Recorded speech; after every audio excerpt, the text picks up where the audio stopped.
Last week, this channel officially became 1 year old. 1 year from the day that I created the account that became this channel.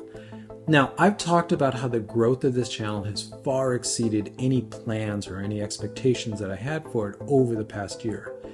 But something else has grown in this channel, and that is a community. Now, other run YouTubers or shoe tubers have communities. I've participated in some of those communities over the years, but for whatever reason, I just didn't expect my channel to have a community. Part of it was personality, presentation type, how I edit, the content I'm actually making. I just didn't think it would have that level of engagement, but it has.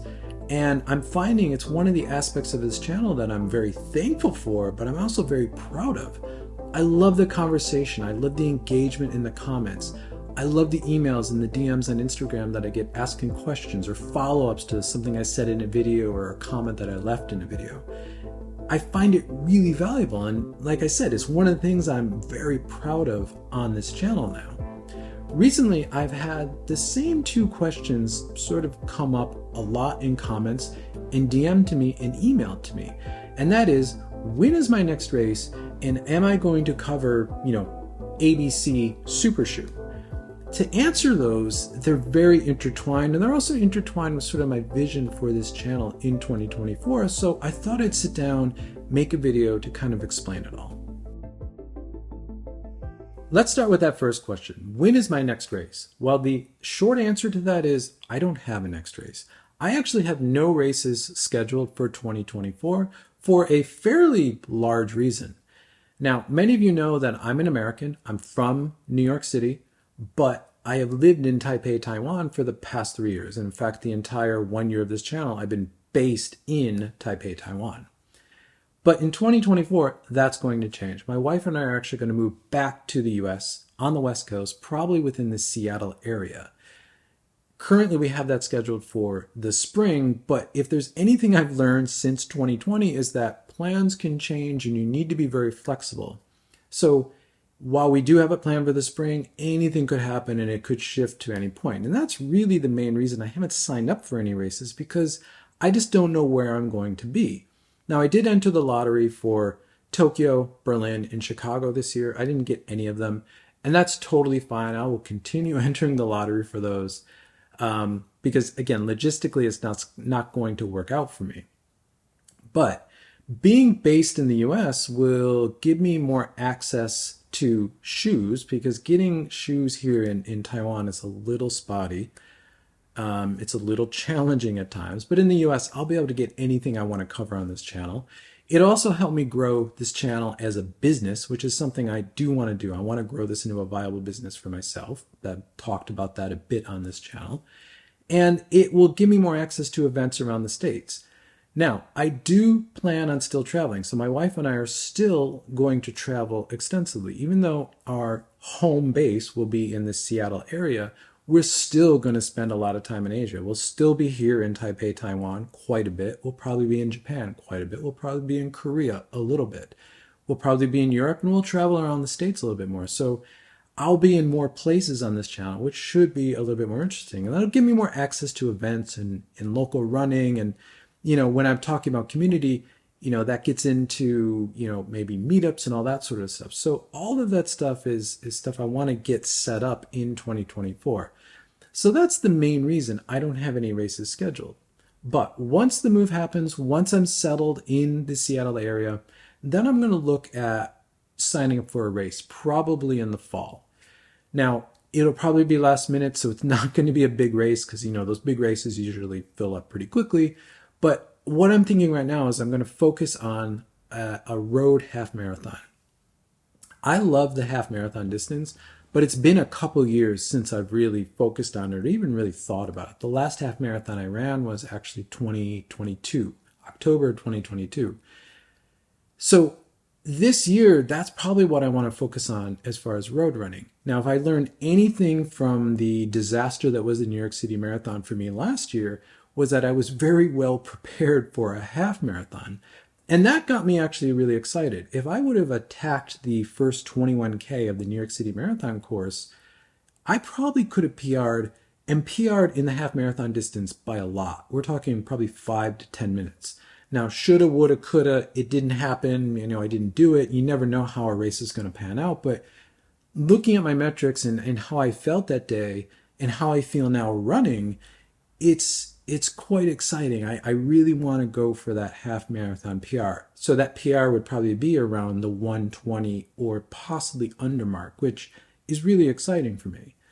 So that's what I'm going to focus on later this year. Now, if I can't get into a local race wherever I happen to be, I'll probably do a virtual race and treat it as sort of a PR attempt on my own course. But either way, that's probably what I'm going to race later this year.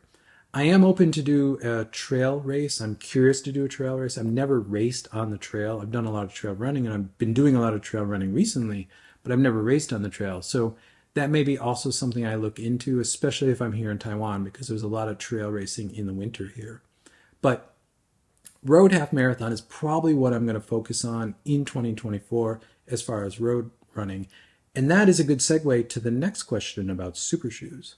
I started this channel really focused on Nike and Adidas, mostly because over the past 6 or 7 years, that's primarily what I've run in. I know those product lines extremely well. I can trace the lineage through multiple generations of every product in that line. I know what's worked. I know what hasn't worked. And I have a really good sense from a product designer standpoint of the design intent and the design integrity across both the Nike and Adidas running lines. Now, I spent a lot of time in 2023 focused on ASICs as well. I got my knowledge of ASICs up to about the same level as I do for Nike and Adidas. I don't have the running background with the brand, but I do now understand the shoes. I understand the models. I know where that brand is working. I know where it's not working. And I kind of get a sense, again, from a product design standpoint, where they're headed. And I've talked a lot about that on this channel. But my goal for 2024 is to expand the lens of what I talk about on this channel even more to these brands. Now, you've already seen some of these brands appear on this channel, mainly Normal and Brooks. I've already started to put content out about these brands, but every brand that you see on the screen is a brand that I want to get to the same level of knowledge that I have with Nike, Adidas, and now ASICS. And that, again, is to be broader because I want to have more of a frame of reference so that I can get deeper when I do talk about specific models.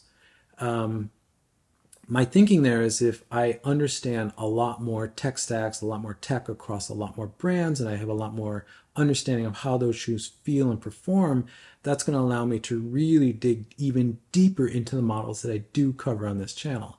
And super shoes are definitely one of those key things. As a running shoe nerd and a running shoe tech channel, that is the bleeding edge of running shoe tech. Of course, I'm going to cover it. Now, a good example for this would be Hoka. Now, I've actually run a lot in Hoka over the years. I've spent a lot of time in Cliftons, a lot of time in Rincons. I spent an obscene amount of time in Mach 2s. I ran in Clifton Edges. I ran in the original Carbon X. But I haven't run in a Hoka since 2020. I just stopped running in Hoka because at the time their tech was really outdated. The design language was kind of gross, to be honest. And I just wasn't feeling Hoka anymore. Nike, Adidas, and a lot of other shoe brands, really one-upped Hoka. But Hoka's gone through a huge renaissance in the past couple of years, and like the Hoka shoes now are a completely different breed. Now, with the recent release of the Hoka Cielo X1, that's a really interesting shoe from a running shoe tech standpoint. The tech person in me is really fascinated by that shoe. From a runner standpoint, I'm not necessarily super excited to run in because that's the type of shoe that I don't think I like because of the amount of rocker in that thing. But I still want to cover it. I still want to run it. I still want to experience it. But since I haven't run in a Hoka for a long time, I don't want to start with the super shoe. I want to go back and start with a slower shoe, with a daily shoe. I'm currently looking to start my journey back into Hoka with the Mach 6. I'm really excited about that, particularly because I do have a background with the Mach series. And then from there, I'll ladder out back into the Cliftons, and then I'll eventually make my way up into their super shoes. But I want to understand how the speed shoes or even the daily shoes ladder up to the top tier race shoes. And for a brand like Hoka that also covers trail, I find that even more fascinating because I want to understand the design intent, the language, what tech they're sharing between trail and road to trail. We see some of that in the CLO X1 as well. I want to understand all that. So again, by opening the lens of this channel up to all the brands that you see on the screen right now, I want to get deeper into the stuff that I actually talk about and have a larger frame of reference. So that is why I am not currently talking about super shoes, because I don't have anything I'm specifically training for, so I don't need to be running in them. But for Nike and Adidas, for example, if I could get an Alphafly 3 or a Adidas Evo 1 right now, I would be running in them. I would be running extensively in them, and I'd be covering them in this channel quite a bit, but I just can't get either one of those shoes. So Nike and Adidas, if you're watching this, there's an email in the description, reach out, we'll figure it out. But otherwise, I think with a lot of the other brands, I'm sort of waiting for stuff to start to release, or I want to start with more basic shoes and then work my way back up to the super shoes. So I will get to them. Some of them may be later than others, but I will get to a lot of the primary models that come out this year as far as super shoes. And especially since we're entering the spring 2024 marathon season, we're going to start to see some of the big releases coming out. We've already seen a few of them. So it's going to get really exciting in the super shoe space, and I'm definitely going to be there to cover it. So that's my update. Until the move actually happens, I'm going to be covering what I can actually access here in Taiwan, which has been very spotty thus far in 2024. So I will get whatever I can get my hands on here, and I will cover it. I have a list of shoes I want to get into. Only one of them has actually released here in Taiwan. There's been 5 that I was planning on having talked about already on this channel. So it's very spotty. So until then, I'll be covering what I can. Once I'm in the States, I'll have a lot more access to things. There'll probably be a lot more shoes I can get to. So that's going to be exciting. And again, my goal here is to make better content for this channel and more engaging, better content for the community that's developing here. So thank you for following along. Thank you for participating in the community. Thank you for watching this content. And I always appreciate all of the support. And with that, I will catch you in the next one.